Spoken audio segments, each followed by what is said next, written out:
Hello, welcome to Emotional Badass, where Moxie meets Mindful. I'm Nikki Eisenhower, life coach and psychotherapist, and on today's episode, we are discussing modern dating mindset, the law of attraction, breaking old patterns, and dating with love, language, mindfulness.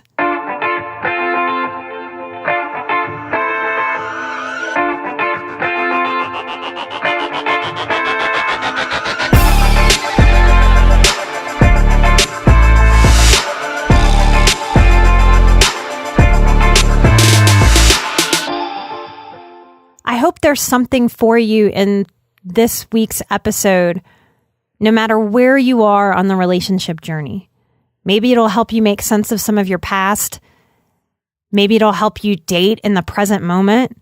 If you're facing a breakup and part of your resistance to letting go of a relationship that's run its course is that you're scared to get out there and date again. Maybe you're a parent of someone that will be dating in a few years.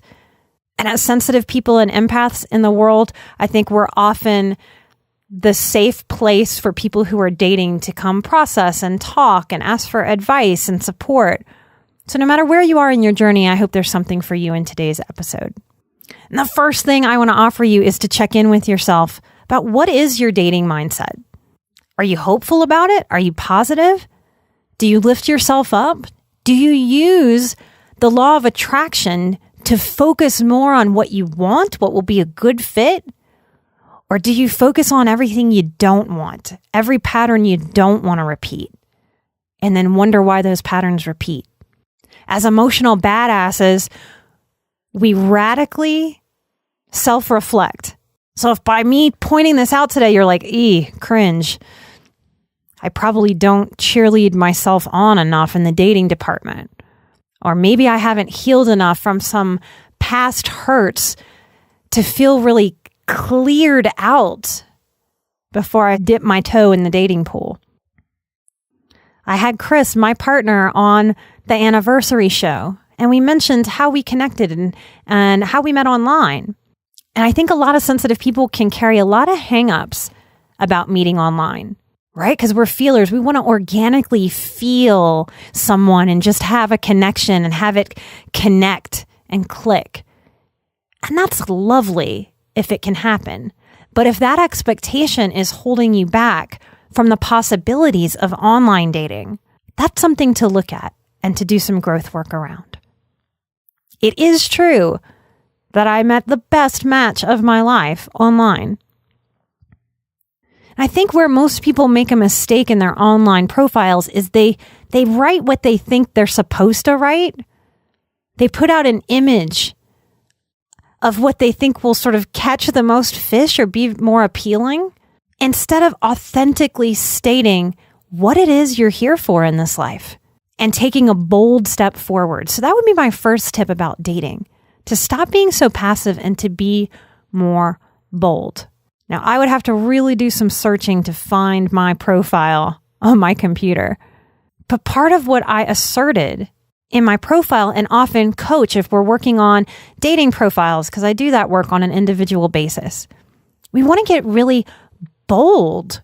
Part of my necessary boldness that I stated in that profile was to say very plainly, I am not here for bullshit. I can smell manipulation 10 miles away. Don't waste my time or yours. It won't be fun for either of us. That was a little line in there. And what that did for me was it ran off any game player. And we have to know, as sensitive people in the world, that yes, there's a lot of dysfunction out there. There's a lot of inauthenticity. There's a lot of posing, a lot of fakeness. We can't let our awareness of those things box us in and cut us off from the possibility of finding love and partnership. What we're seeing when it comes to dating and marriage and divorce, it's so hard because we're not teaching middle schoolers and adolescents how to date. And when we don't teach people how to be authentic, how to communicate, how to state your needs, how to figure out a difference between a want and a need, our relationship stuff is chaotically messy. Our best bet is to get clearer with ourselves in our own emotional needs. People are often surprised in my Big Boundaries course when a big part of that work is sitting with the self and figuring out, what do I need?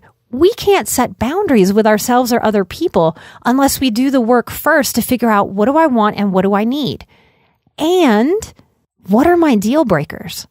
When we get clarity and allow ourselves the easiness of that clarity, because I think a lot of sensitive people, we're scared that we'll be mean, or that telling people no will be cruel or mean or hurtful.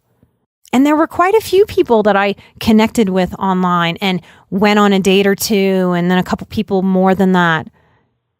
And as soon as I saw something that I was like, ooh, this is going to be a deal breaker for me, I spoke up and I cut it off and I moved on, because I was determined if I was going to date, I was going to find somebody that would really fit me and I wouldn't settle for less.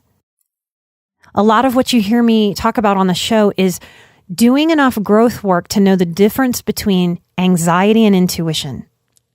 Often what happens in dating, and often what happens when we are stuck in some patterns, I know so many of you know what I'm talking about, where you try so hard not to date a particular type, and then lo and behold, how the hell did I get to this point where I'm dating this type again? And we feel crazy in that. And in radical ownership, part of why those patterns happen is because we don't get radically honest. As soon as we see someone start to have a little bit of a red flag, we feel it in our gut. And because we don't want to deal with it, we go to our heads and we make excuses for it. Oh, that's not so bad. Oh, but he had a bad day. Oh, I can understand why, work has been very stressful. That's why that happened. So we talk ourselves out of our intuition. That is part of why dating can be so messy. Because if we get really honest with ourselves, part of our superpowers of high sensitivity is that we can sense those red flags. We just have to help ourselves not bury them when we see them. That can take a lot of support. It can take a lot of external support from healthy people and a lot of internal support. We have to have the self-worth that it takes to be able to articulate, hey, I don't think we're a good match. Good luck in life. I'm moving on. And we have to work as sensitive people to know that that is a very loving gift. That is a freedom that we give someone. Because so often I know from working with so many of you and from my own process, we know when something isn't good for us. We know when it's toxic. We know when it's not a good match. So part of clearing all that muck out and finding a great match partner is getting really real with yourself about this. To break old patterns, I want to offer the concepts that we find in the 5 love languages. The author of that book is Gary Chapman, and there are many quizzes that are very, very quick online that you can take. It's very, very simple, but one of those special magical things that's very accurate and gives us a lot of insight, opportunity, and clarity about who we are and how to pick a partner that better matches our love language.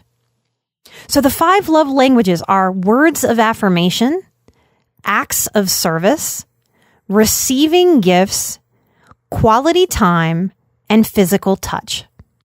When you go through one of these quizzes, you will find your top 2 love languages. Mine are acts of service and quality time. What that means for me is that I feel all melty and lovey and connected and seen and taken care of when someone takes a task off my plate. If my partner takes my car and goes to get it washed and cleaned, that is something that I don't have to do. I have a lot of projects, a lot of tasks. That just really hits me in my love buttons. And then quality time helps me feel seen, heard, understood, important, cared for. Now that's a really great bit of information for me because if I look back at some of my most exhausting relationships, it was because I was with people that couldn't speak that love language with me or for me. And the reverse is true. I probably couldn't speak their love languages very well. often a lot of our angst and struggle in relationship is when we're arguing about our own love language. So my partner's love languages are words of affirmation and physical touch. So if I try to love him through my own love language and I go and clean his car for him, that's not going to hit him in his love buttons. And then I'm going to feel really hurt because I'm offering this act of love that doesn't get translated as love. Learning your own love languages will help you carry a mindfulness into the dating pool that helps you articulate that from the word go. And that helps you show up for another person in their love language. If you are currently in a relationship, finding out those love languages can help you connect more deeply and more fully, and it can help you take it less personally. We may find ourselves in a relationship or even in a friendship where we're just not speaking each other's love language. When we know that, we can stop beating our head against the wall with it. Maybe there's a friend that meets your love language, that spends quality time. Maybe your partner just isn't so into spending quality time. Maybe they give gifts. So do you see how this works? We can allow, if you're in a relationship where you're like, oh no, they don't speak my love language, I don't speak theirs, that can be okay. But it takes some awareness and some action. It takes some soul care and some prioritizing.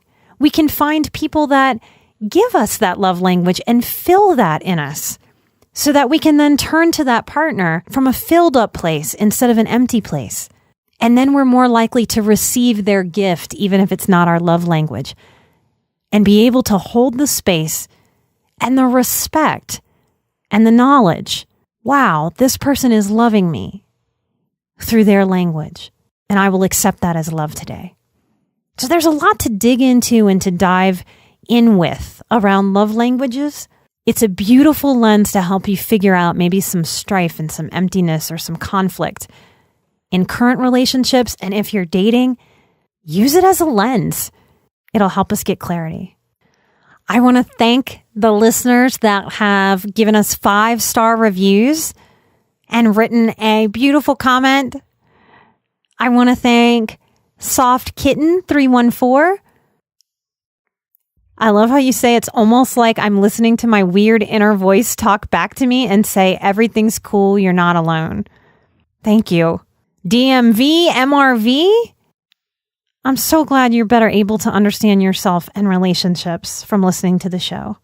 I'm glad you're embracing your sensitivity and to empower your sensitive nephew. I'm going to do an episode soon addressing the kids. More and more of you are telling me that you're letting your kids listen.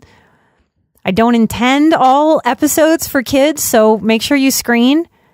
But I am going to do an episode that's specifically for the kids. Y'all hold a really special place in my heart, and I want to address the kiddos. I am thrilled that some of you are using the show to help attend to your child's sensitivity. I know so many of us think, what would happen? How would I be in the world today had my sensitivity been honored earlier in life? So we are a tribe that is doing that for each other. Thank you so much for sharing the show. Jackie N., I promise you it's not strange that you feel personally accepted and affirmed.